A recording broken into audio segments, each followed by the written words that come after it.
Hello and welcome back to the show. Today's episode takes us deep into the fascinating and sometimes bewildering world of conspiracy theories.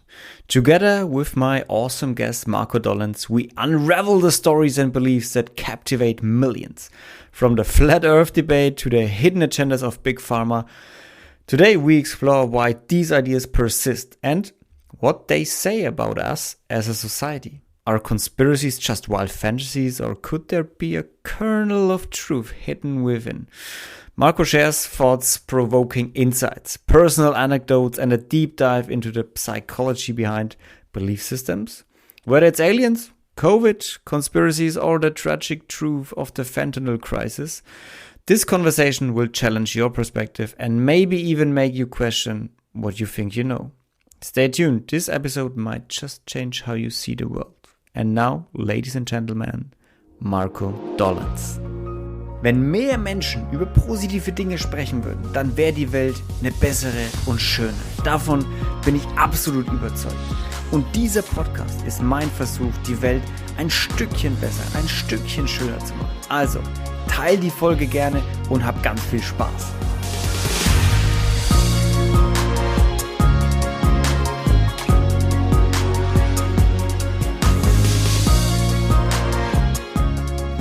So, Marco, how do we know what we know? Well, we don't. We don't know what we know. But how do we know that we don't know what we know? Well, I think it's a little bit like, what was it, Plato that says, well, what I know is that I know nothing. Yeah. Or starting from Socrates' Socratic method, I say, well, you know what, I don't know anything. Why don't you explain it to me? And then it's through a series of questions, you find out that nobody really knows anything. Yeah. If you just say, yeah, but why? And then how? And then you get back up to a point where you don't have any more answers. And then you realize, well, okay, I don't really know. Why did you choose this topic today, Marco? What triggered me was a cocktail party the other day. And I'm sitting there, and some of these people are like, I casually meet them in the local bars and this like that. And it was kind of a cocktail for a birthday. So a lot of people knew the same circle of people. And, we were just like the last ones, maybe 5 or 6 people sitting in the rooftop, just some candles, dark. And, I think, I tend to want to talk about substantive things. If I've been drinking enough wine and I'm sitting there kind of in the dark with some people, I'm thinking, okay, let's touch on religion and politics and all these kinds of things. I don't know. And I realized all of a sudden that I was surrounded by like 4 people who were neck deep into all kinds of conspiracies. And it didn't matter what topic it was, but every one of them, it was either the Rothschilds or, if it was COVID, it was, I don't know, everything short of... The Rothschilds? What Rothschilds, the banking family from the 18th and 19th century who controlled the world. Okay. It's those are old, like conspiracy 101s. There's much fresher, newer ones, but basically, it didn't matter if we were talking about the war in Ukraine or Gaza and Israelis, or AI or whatever it was some diabolical plan from some small group of people who we know who they are, and if you don't know who they are, then it's because you're not paying attention, this type of thing. And I just think, wow, that's, and they're really agreeable people, nice people. And I'm just thinking there, but I was just figuring out how do I just leave this place? Like I can't continue in this conversation because it doesn't matter whatever topic, there's always some secret thing behind it, and obviously I don't know anything about it. So you wanted to leave because you felt uncomfortable because for you they were like crazy people, or you were like, no, because I don't know anything about them. But no fun, because if we can't really know anything because there's some other secret that we can't know behind it, it's a little bit like the frustrating nature of scientists debating, Richard Dawkins debating, a Catholic minister. Where the hour is going to end. You're never going to create enough skepticism in a minister of a church to say, okay, maybe there's no God.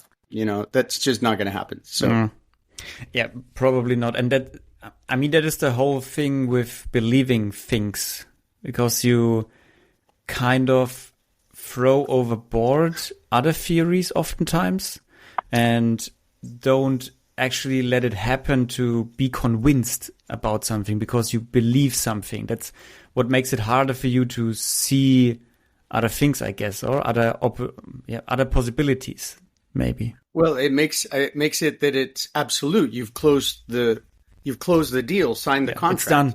It's done. It's a done deal. You've done thinking about this if topic. You state anything absolutely, well, then what do we have more to talk about? That's the way I felt in the cocktail party.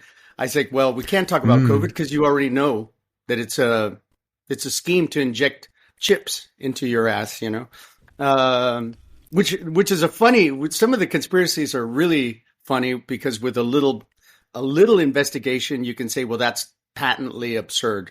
The chip, remember the chips? Bill Gates was going to put a chip in you. Yeah, I know that one. Well, I'm thinking, you guys, what are you talking about? You guys are staring at the chip all day long and you're actually paying monthly payments to carry the chip with you. And it's actually listening to you and filling your head with propaganda. I mean, the chip is in your hand.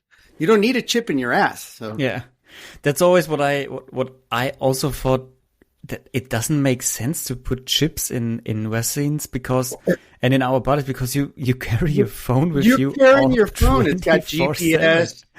It basically, I was reading something that there was some American companies, of course, because in Europe it would be totally illegal, that are using the software that's listening, your phone. Like you say Siri and your phone reacts. Obviously, it's always listening to you. Yeah. So, and then everybody's experienced this phenomenon of talking with somebody about, you know what, I got to change this washing machine because, it's starting to make a bunch of noise.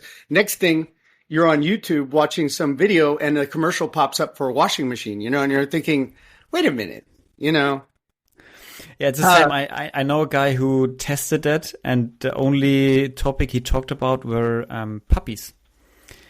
Only talking about puppies here, puppies there, puppies everywhere. And probably my handy is now picking it up too. And all he got then were puppy advertisements. Puppy commercials. Puppy everywhere. Food. Yeah, puppy food, toys.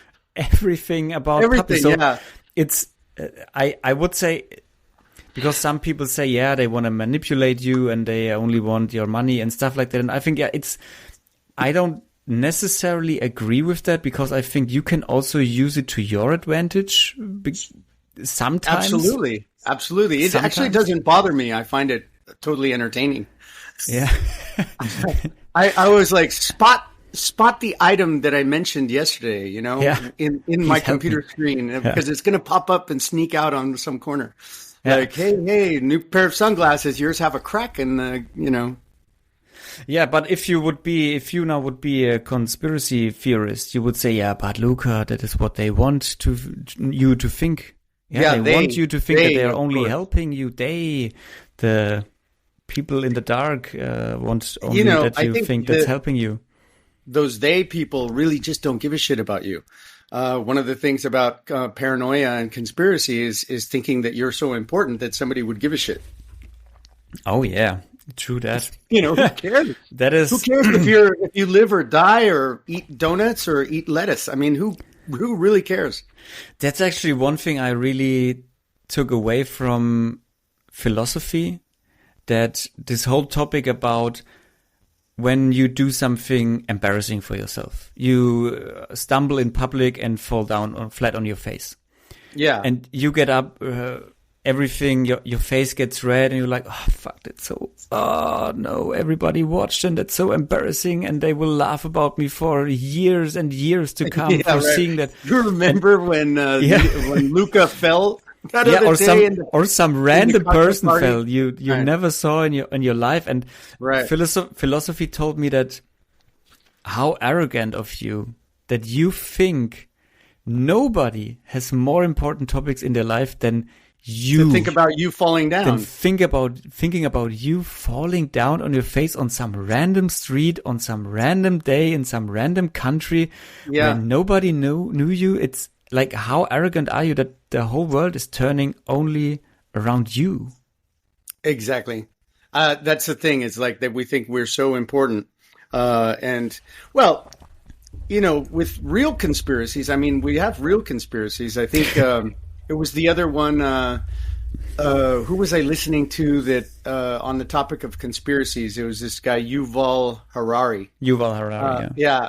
And basically he was saying that. He's like, have you seen like very, very powerful people get together, try to plan something, sometimes not even that complicated, and everything goes wrong.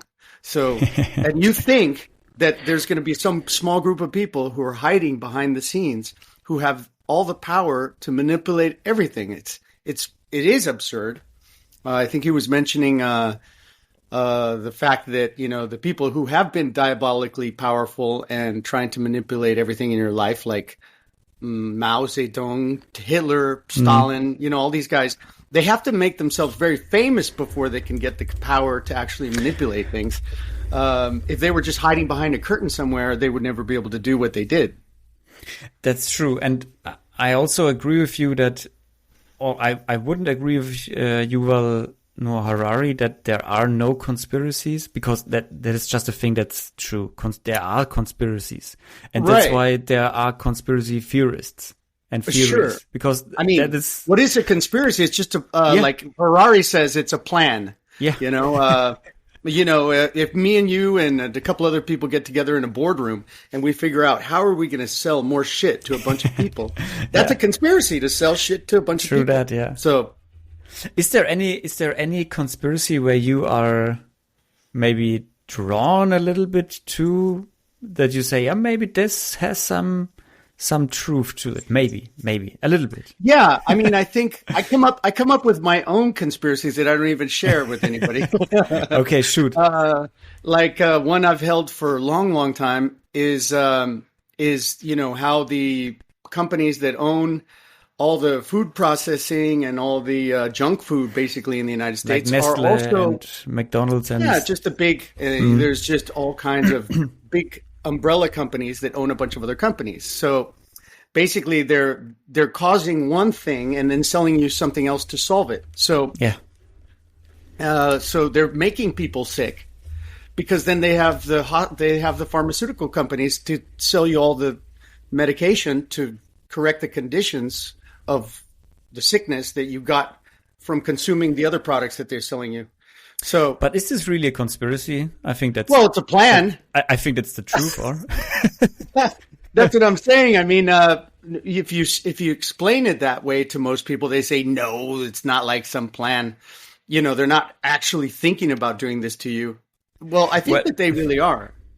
Well, on and this who's side, they, right? I mean, who's they again? Yeah, tons and tons of people. The bad days, yeah. But if you look at pharmaceuticals, I mean, all you have to look at is the last one, which has basically caused the result of equivalent to the Holocaust, which is this fentanyl crisis in the United States.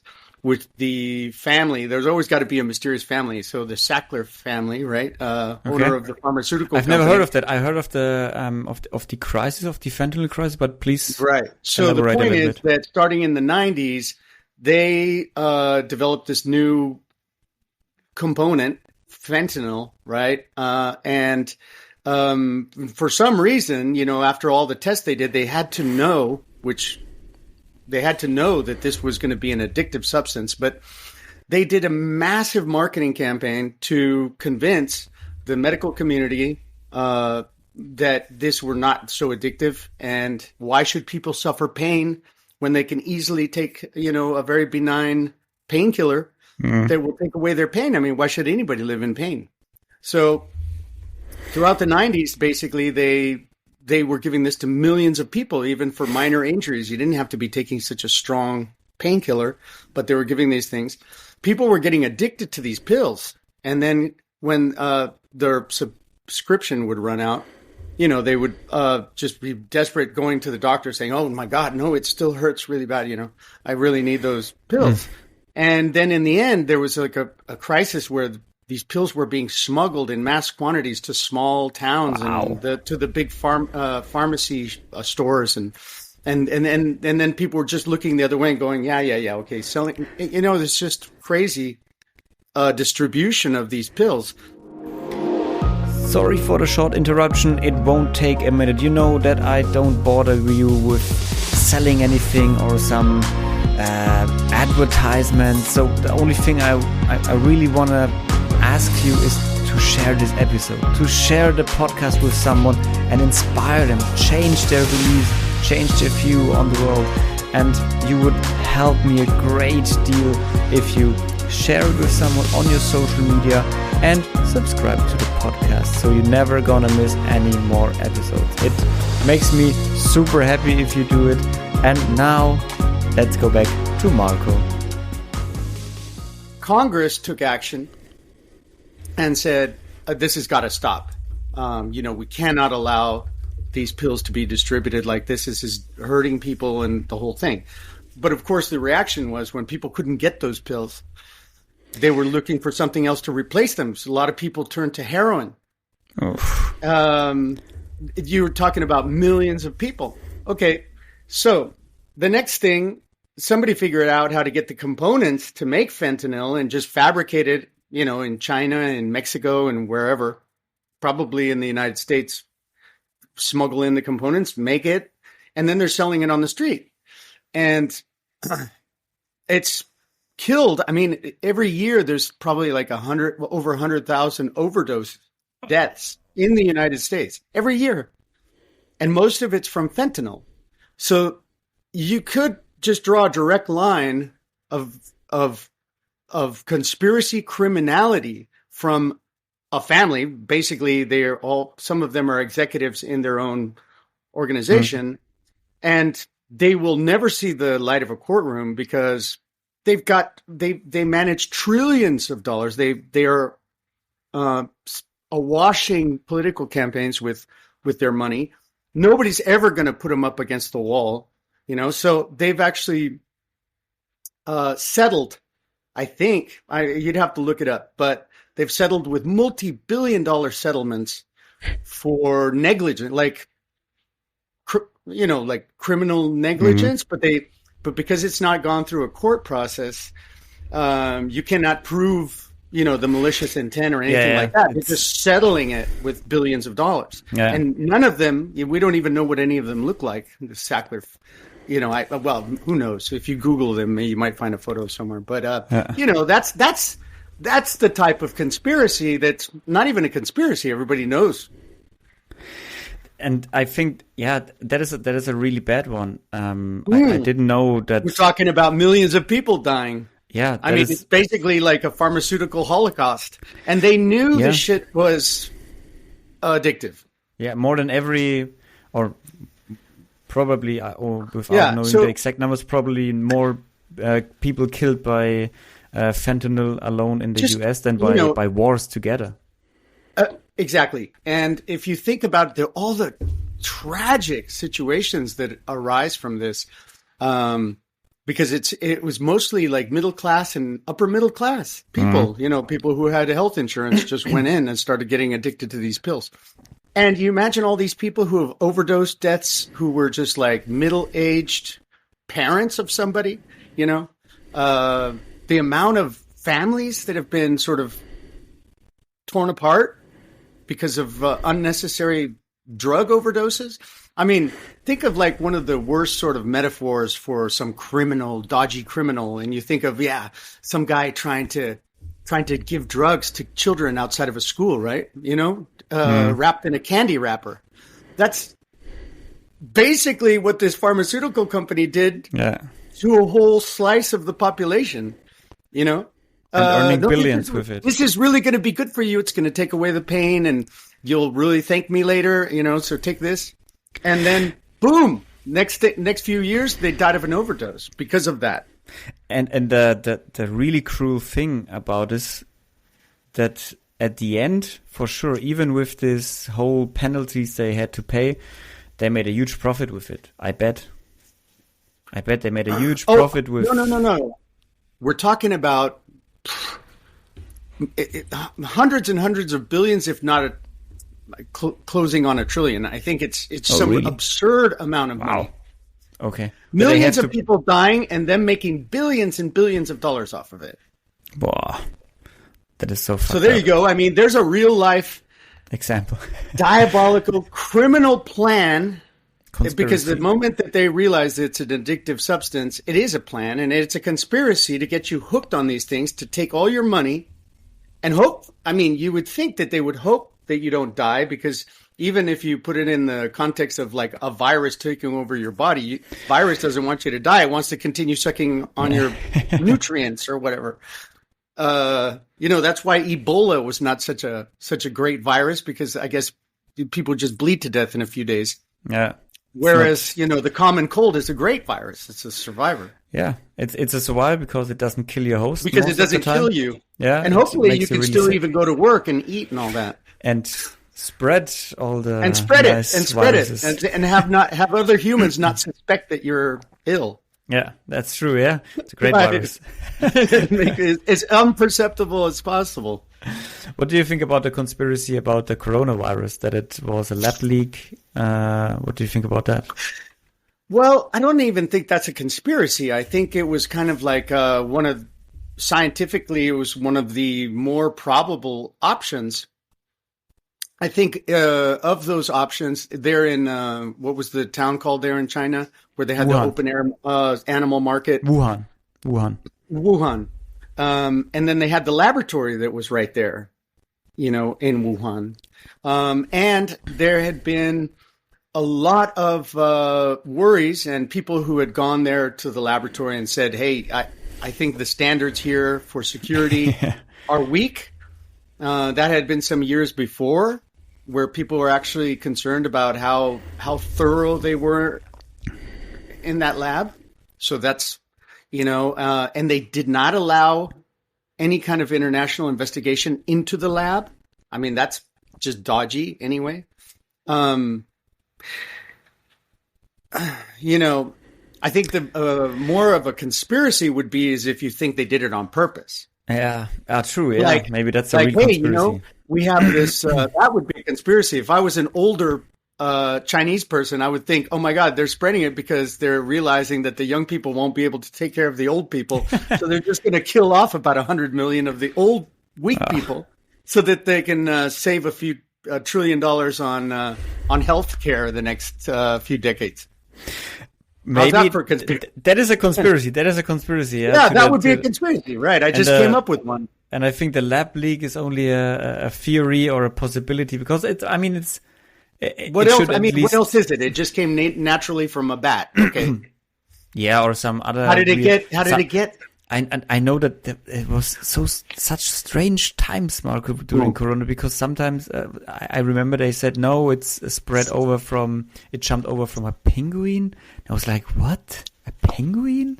What is a penguin doing in China? Right. What it makes no sense for me, but they have some theories too, and I'm no scientist, so I don't know what is true and what is not, but what is sketchy is that there is a lab that works with these kind of viruses, that has a history of lab leaks, and that there are no documents open to the public where you can look up if it's spread from there or not.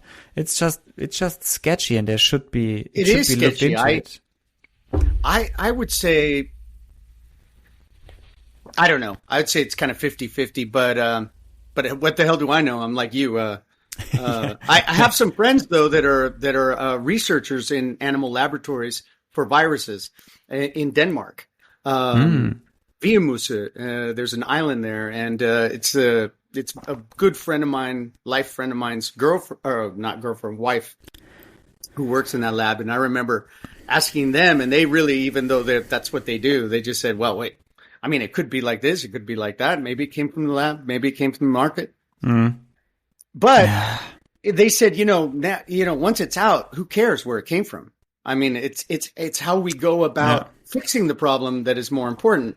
Not like the 1918 or whenever it was, the Spanish flu that actually started in the United States, but because they were at war, they didn't want anybody, especially not soldiers, to be concerned about other things except for fighting, right? So they would actually, even the officers would stuff a bunch of soldiers together, pack them into these trains to transport them from one place to another. And then hundreds of them would get sick and, they were dying like flies, right? Back then. Yeah, crazy. And then for some reason, I guess it was that the Spanish were the first to report on it, to make it like a public health crisis. So that's why they called it the Spanish flu. Yeah. I know that I had one guest who is archaeologist, and we talked about the Black Plague. And he told me that it's still a thing. I was shocked. Like, okay, there is still the Black Plague here somewhere. And in America, there's plague. They're dying. Except now it's like treatable. It is treatable, but if you are unlucky within the first hours, it will definitely still kill you. Treatable in the sense that it won't kill a million people. Yeah. Exactly. And he said the last big outburst or so was in Italy or in Spain somewhere. And the measure they took was they built a wall around this harbor city. And they said, and just kept everybody in there. If it's done, it's done. But we are not letting anybody out or in. If you die, you die. If you survive. But nothing and nobody gets out. Reminds me of Edgar Allan Poe's book, Mask of the Red Death, where everybody's dying from the plague outside. But the king and his nobles and aristocrats, they're all safe inside the castle. And they're just having a party one evening. Why not? Celebrating whatever they might be celebrating when everybody else is dying. And the story is that a very crafty village person gets into the castle, and it's a costume party. So he just goes throughout every corner of the place to make sure he infects everybody in the party. So there you go. Such a snitch. That was a conspiracy. We had also. And it's a conspiracy by one guy, right? It is, and it's funny because sometimes when things get older and older and older, you are more. Some people are more drawn to these kind of stories and theories, and there's one particular in Nuremberg. Actually, there's one conspiracy theory which they clarified. It is hundreds of years ago. There was a nice day in Nuremberg, and then out of nowhere, a 16 or 17-year-old boy, full of blood and dirty, stumbled on the main marketplace, and he was totally confused and didn't know where and who he was and stuff like that. And his name was Kaspar Hauser.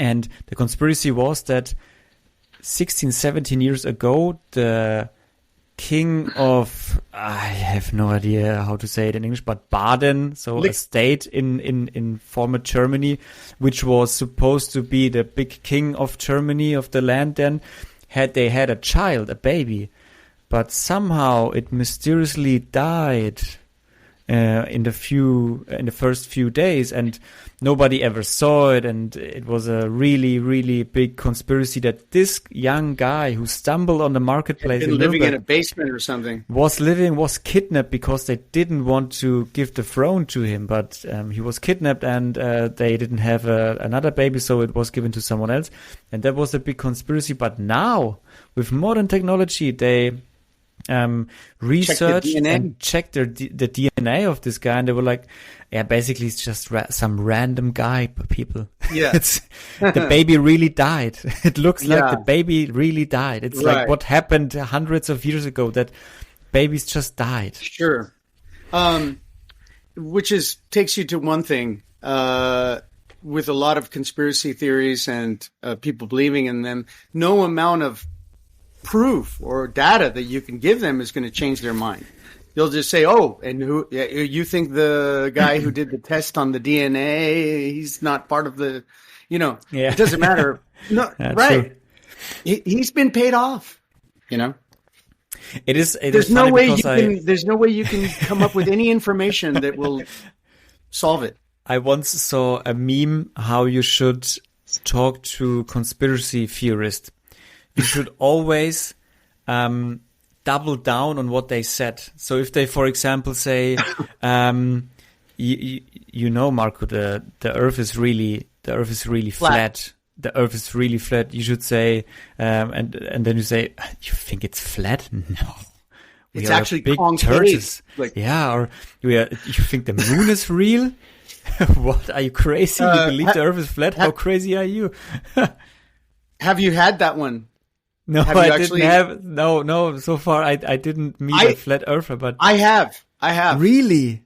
Yeah. No. Yeah, and you think they're joking, right? You think, okay, yeah, come on, because we were talking about some other thing. I think it was COVID, and then he's like, it's just the same thing. Like they all want you to believe that the Earth is round, and it's not. But it is so hard for me to. Understand and believe why they are not giving any sense to the science. I mean that the Earth is round. That is established since thousands of years. Luca, you have fallen for it. Yeah, I know. The planes, right? You get on a plane and it looks round, but it's because they've shaped the windows this way. Really? That's what all the windows are shaped they're shaped like that. Oh my God. I actually don't know. I still think it's like this huge humorous prank. I hope so. And in fact, I think with some interviews, because they have these flat Earth conferences, right, where everybody gets together in Las Vegas or something. Oh my God! And they got their party hats on, and the Earth is flat, and they're selling T-shirts and all that. It's kind of like going to Roswell and talking about the aliens. Oh, don't talk about these subjects, boy. Well, aliens is I think aliens should be maybe the biggest one, or the biggest conspiracy, where we don't really know if it's true, because now the United States and the military there is coming up with. I mean, you have really these have sightings, where we don't know. Researchers, supposedly whistleblower, right? Whistleblowers, used to be in charge of the whole UFO program for the Pentagon, and now I forget what his name is, but there's like a few of those guys. There are a lot of them coming up now, and popping up everywhere. Because they passed some kind of law that they are now safe to say it, and they want to give more visibility to this topic. And they're really saying that, no, there are things that we can't explain and that we see on cameras and on radars. And we're like, okay, wow. Sounds crazy. I mean, I'd love to just fantasize about it, sort of science. I mean, it is science fiction for us. Yeah. Unless we have some kind of proof, right? I mean, and any good science fiction author could come up with some amazing takes on it. I mean, there's a bunch of fun ones, right? Hollow Earth. They're all inside the Earth, and when they come out with their ships, they fly out from the Arctic poles or something. That's why we never see how they go in. I understand. Or they just take the ocean, because the ocean is it's very deep and unresearched. So. Absolutely. So they just live deep down there. Yeah, that's fun. I know that some conspiracies are really fun to get into and talk a little bit about, like the alien things. But then there is this flat earth where you say, no, I mean, we can't really take this as a conspiracy because it's proven that it's not now. No, it's just ridiculous. There's a lot of rock and molten things in the earth. There's not too much space. It's very uncomfortable down rock there. Solid. It's not rock solid. It's pretty solid and hot too. Yeah. Oh my! But how do you? Did you ever try to convince somebody from the so-called truth that we believers believe? Some conspiracy theorists, or are you just trying to get out of the room as quick as possible? No, I discussed it and I just said, what about this? What about that? But in the end, if they're very inflexible, then it's not any fun. at least they have to entertain that they could be wrong. And Yeah. if they're not even willing to entertain and like for the sake of discussion, okay, yeah, but for the sake of discussion, then it's no fun. I mean, if you're No. it's the same thing that happens to me with super religious people. There's no conversation that, Because I mean, you can go into getting to their ideas of how they could be so sure that these books were written with divine inspiration, whatever one it is, Torah, Quran, Bible. Thousands of years ago, some guy was hiding behind a bush, and he was spoken to, and then he wrote it down, and we're sure. A few weeks ago, I had this thought about because I'm a Star Wars nerd. I like to read Star Wars, and I thought, what if all of the books we have, all of the knowledge, happens to be lost in some catastrophic event? I don't know what happens, but there's only a few books left, and those are Star Wars books. In 1,000 years from that event happening, would the people believe in? Yeah, the Jedi.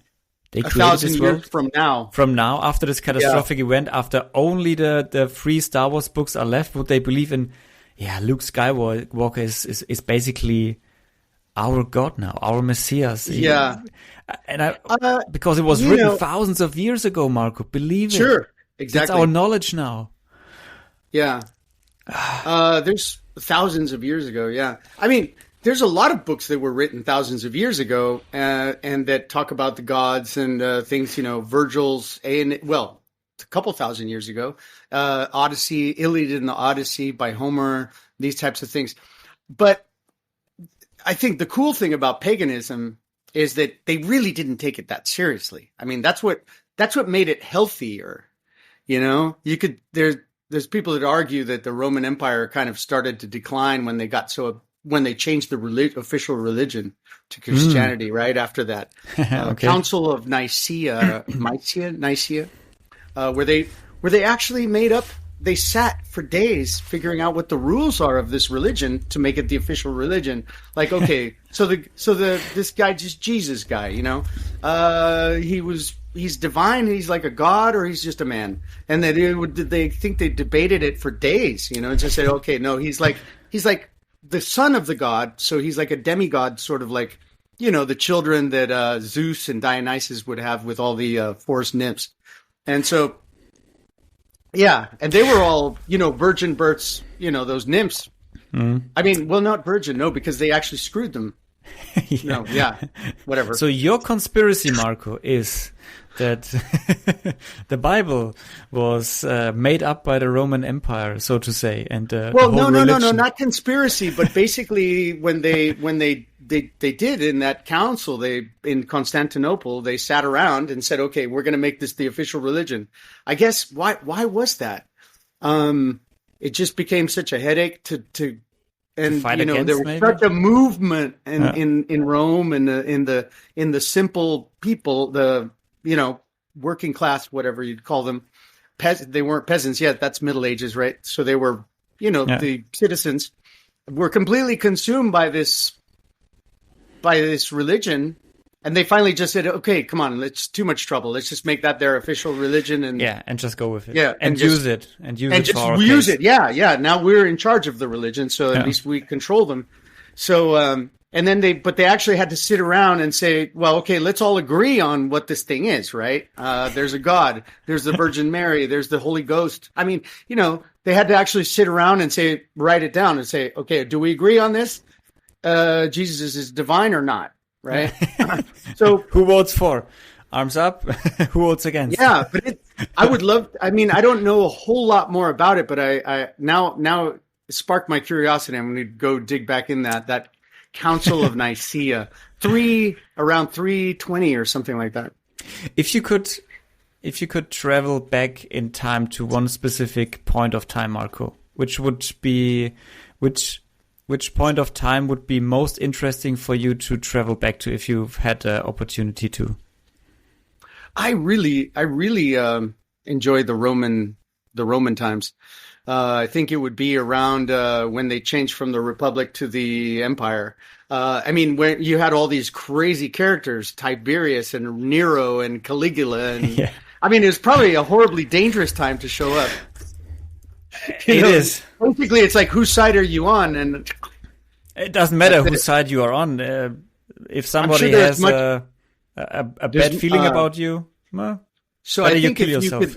if you could dodge, being put into any kind of torture chamber or something, or ending up in the Colosseum facing a wild animal with a small knife. Yeah. I would say there's probably much more enjoyable, peaceful times to show up in Rome, like during the mid-early Republic, when they were not trying to invade everybody else, maybe 300-400 BC. Mm. Of course, they weren't so sophisticated yet. Yeah, true. I always find it, if I think about where I would travel, always from the standpoint of a neutral viewer, just you stand there neutral and watch. Yeah, you're not running any risk. No, it's not like, okay, it's no. a one-way, it's a round trip ticket, but you have to survive for a month. Yeah. No, Hell no. I don't know, man. I don't even speak the language. I mean, yeah. So you're equipped with a leather breastplate. You have a small knife in case of trouble, and you're going. Survive for a month. Oh God. You can sneak out your Google Translate for Latin. Yeah. Maybe you could do that as long as the battery will last for a month. Yeah. And you're just like constantly like turning away and going, oh, just hold. And then. Yeah. And I don't know. What I learned about the Roman Empire, that if you were a senator, then and you've fallen out of fate for the emperor or someone who is almighty and can make judgments about you, that you normally your punishment was not that you are killed, but you had to kill yourself, actually. Oh, really? I wasn't clear on that. That's also what happened to Seneca and Nero. I think Seneca fell out of good favors for Nero, and they say because senators are no warriors, so they are not dying in any war or die during fights. Right. They give them a sword and say, hey, if you have any kind of respect and any kind of dignity, you would kill yourself. I mean, how would you actually do that? I mean, they always say that way... you fall on in books. It's written as they fall into the sword. Yeah, so, but I mean, I think if you lay a sword on the ground, it's like you can fall so many times on it, nothing will happen. I think I would cheat. I think I would have a small little knife, and I would cut my jugular here, as I'm like tiptoeing up to the knife, and hopefully I pass out before I actually hit the blade, because it'll. No, I don't know. Yeah. I mean, I found that really cool, because if you get killed by someone, it's like, okay, yeah, I can't do anything about it, but this is a decision you take. Like, yeah, I didn't know that about Seneca though. Cicero met some end like that too, right? I mean, imagine all these guys being like the smartest guy in the room, and just with a completely volatile, unstable, violent fucking. Could you imagine what a nervous wreck you would be? Yeah, but that is what I learned when I talked to some history science guy in the podcast, and he told me he wrote a book about Nero, and that's where he said Nero was this insane emperor of Rome, which is not really true, because most of the emperors were insane. He is just like this image. Why ever and Caesar has this image of this, wow, we still fancy Caesar because he gave us the months of the year. What? No. Yeah, my God. Caesar was the one who, he was basically a dictator turning a beautiful, like, representative democracy. Yeah. Please go ahead. Oh, I heard a very cool anecdote about Brutus. Brutus was the one who basically, I think many of them stuck a knife into Caesar, but Brutus was the main. I think he was the main guy first, or he was for Caesar the biggest traitor, I guess, because Caesar Caesar saw his... looked him in the eyes and says, "I can't believe even you, Brutus." Yeah, and then, this anecdote was that the families there are tremendously important. Everybody knows exactly what their ancestors are, all the way back to the founding of Rome by a wolf or something. Anyway, his ancestor named Brutus was part of the revolution or the rebellion against the kings that turned Rome into a republic. Mm. And so people were covering his house like in graffiti, saying, you know what you have to do, just like your ancestors. Basically, get rid of these kings and keep the republic, like your ancestor did to the original kings. Interesting. Yeah. Yeah, that's so interesting. I hadn't history. heard that before a few months ago. I love history, Marco. That's so nice. And you can always draw these comparisons to our modern time, even though it's thousands of years ago. Also, they sometimes said the start of the decline of many big civilizations started when in their history books they started talking about different genders, started differentiating. Is that right? I never checked it, but I heard it in a few podcasts. And I mean, you have to take into account that in classical Greece and in Rome, keeping men lovers was not even, nobody would even think twice about it. Like it was. Yeah, Bet and I about that. Yeah, totally normal. Yeah, wouldn't even, it was not anything to even mention. The Spartans are really famous for their also romantic relationships to their brothers that they fought to, right? Right. I think there are many stories about this, but not in the 300 movie, of course not. in that sense, they were much more free in the sense like, well, we obviously have sex with women to procreate, and maybe we make love to them if we're in love with them. But sex in general is just for fun, and we do it however we want, with whoever we want, and it's no big deal. Which is, wow, if you think about it, that's pretty open-minded. They weren't like, all complicated about sex. That's for sure, I guess. It was way more free, I guess, at these times. Now there are so many superstitions. There was plenty of men who didn't like men. Yeah, but for sure. The ones who did, Yeah, they could. The ones who did, they could. Yeah. Marco, it was 45 minutes of talking about conspiracy theories and history. Fun as always. Yeah. I thought we were just getting started. Oh no, we are already nearly 50 minutes in, my friend. Yeah, that's amazing. So crazy with you. Time always flies with you, my friend. Likewise with you. How do we know what we know? Such a nice topic that opened up so many things. And we could have mentioned so many more things about that. Propaganda, disinformation, which is age old. I mean, the original conflicts in Greece between the sophists. The word sophisticated coming from sophistry. The truth is whatever it is I convince you it is. And so it's the sophists would basically complicate. It's a little bit like Jordan Peterson, right? Like you ask him, are you okay this morning? How do you feel? And then it turns into like 5 paragraphs of a word salad. Yeah, true. And it's like, it depends on what you mean by this morning, and it depends on what you mean by feel. Or you could just have said, I'm feeling well, rested. Thanks for asking. Yeah, just end of conversation.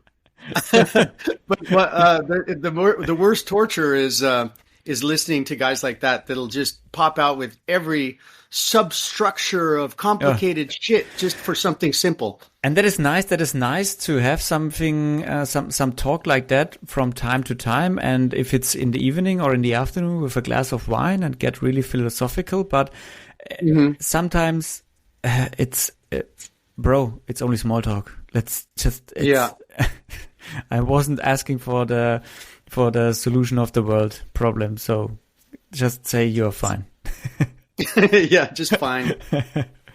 Marco Dollenz, ladies and gentlemen. Marco, please tell everybody where they can find you if they want to keep up with the things you are doing. Yeah, I have, I'm lucky that I'm the only person in the world with my name. So you just Google me, and there you have my different social media platforms. Marco Dollenz, Dollenz. Very good. And you also find the link in the show notes. So if you are not finding him, then just go to the show notes and you will find everything about Marco. Marco, thank you very much for being a regular guest on this show. It's always a pleasure talking to you and getting into the weeds of whatever Every time I get a taste of this, I'm like, ooh, when is Luca going to send me a message saying he wants to talk again? Hey, you can always send me a message if you have a topic you want to talk about. I'm open and happy about it. We have plenty of other ones that they were just like sneaking in, they're branching off from this conversation. True that. Marco, thank you very much again for being on this show. And guys, thank you so much. Thank you very much for listening again. I hope you enjoyed this conversation as much as I did. And take care about yourself and see you next episode. Vielen lieben Dank wieder fürs Einschalten, Leute. Ich hoffe, es hat euch genauso viel Spaß gemacht wie mir diese Folge. Vergesst nicht, dem Kanal zu folgen auf Spotify, auf Apple Podcast, die Glocke zu drücken, damit ihr auch immer auf dem Aktuellsten bleibt und keine spannende Folge mehr verpasst. In dem Sinne, bleibt sauber und seid lieb zueinander.